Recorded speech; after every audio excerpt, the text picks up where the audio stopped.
सभी को नमस्ते, जय श्री राम। साथियों, आज आपको एक और महत्वपूर्ण जानकारी देना चाहता हूं। हालांकि इस विषय पर मैंने पहले भी वीडियो बनाई है जिसमें कहा गया है कि दिल्ली में आयुष्मान भारत कार्ड लागू नहीं है, यहां पर यह कार्ड नहीं बनाए जाते हैं। बावजूद कई सारे लोगों के सवाल आ रहे हैं अभी भी कि हमें हमारा आयुष्मान भारत कार्ड बनवा दो। तो कुछ लोगों ने तो आभा कार्ड को ही आयुष्मान भारत कार्ड समझ लिया है, जबकि ऐसा नहीं है। अभी किसी व्यक्ति को एक बड़े इलाज की आवश्यकता पड़ी तो उनको मैंने एक विभाग में चिट्ठी लिखी थी जिसका एक जवाब आया है मुझे कि दिल्ली सरकार के द्वारा जो भी ईडब्ल्यूएस कैटेगरी से संबंधित लोग हैं उनके लिए 11 रेफरल केंद्र जो है दिल्ली सरकार के द्वारा बनाए गए हैं, जहां पर एक नोडल ऑफिसर की नियुक्ति की गई है, जो कि नोडल ऑफिसर देखता है कि आपको निजी अस्पताल में इलाज की आवश्यकता है या नहीं है। तो प्राथमिकता के आधार पर यदि आप योग्य हैं तो आपको निजी अस्पताल में रेफर किया जाता है। अब निजी अस्पताल में इलाज कराने के लिए आपके पास क्या कागज होने चाहिए, यह जानना बहुत जरूरी है।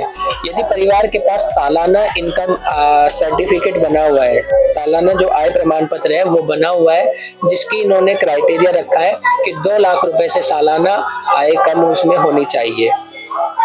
इसके अलावा यदि आपका राशन कार्ड दिल्ली का बना है तो आप अपने परिवार के किसी भी सदस्य का यदि कोई गंभीर बीमारी से ग्रसित है तो उसका इलाज दिल्ली में किसी भी निजी अस्पताल में करा सकते हैं बिना किसी खर्च के।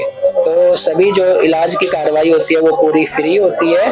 तो लेकिन ये वहां पर डायरेक्ट नहीं जा सकते व्यक्ति, उसके लिए जो भी सरकारी अस्पताल से या तो आपको रेफर कराना पड़ता है या दिल्ली सरकार के द्वारा जो भी 11 जिलों में चलाए जा रहे उनके पॉलीक्लिनिक हैं या डिस्पेंसरी हैं, यहाँ से रेफर कराना बहुत जरूरी है।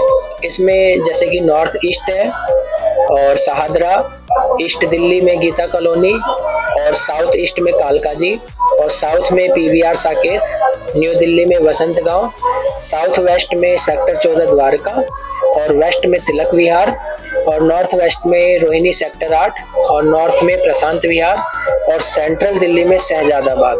तो साथियों, यहाँ पर ये 11 मैंने पॉलीक्लिनिक्स के नाम बताए जहाँ पर एक नोडल ऑफिसर है, जहाँ पर यदि आप जाते हैं कि हमारे किसी भी परिवार के सदस्य को फलानी बीमारी का जो भी उन्हें इलाज की आवश्यकता है वो बताएंगे, तो प्राथमिकता के आधार पर जो भी आपके घर के नजदीकी निजी अस्पताल है और वो इस क्राइटेरिया में आते हैं जहां पर ईडब्ल्यूएस योजना लागू है, तो वहां पर आपको वो रेफर कर देते हैं और वहां का कोई भी खर्च आपको नहीं उठाना पड़ता है। तो साथियों, राशन कार्ड तो दिल्ली में आपको पता है बन ही नहीं रहे काफी समय से, क्योंकि जो क्राइटेरिया है जितनी संख्या दिल्ली में राशन कार्ड की होनी थी वो पूरी हो चुकी है।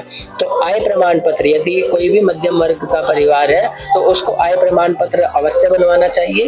ये कई जगहों पर जैसे कि ईडब्ल्यूएस के एडमिशन निकलेंगे तो उसमें भी काम आएगा, और ईश्वर ना करे कभी आपके परिवार में कोई गंभीर बीमारी से ग्रसित होता है तो उसके निजी इलाज के लिए निजी अस्पतालों में भी आय प्रमाण पत्र की काफी वैल्यू है। तो साथियों, इस वीडियो को ज्यादा से ज्यादा जरूरतमंद व्यक्तियों के साथ शेयर करें। धन्यवाद।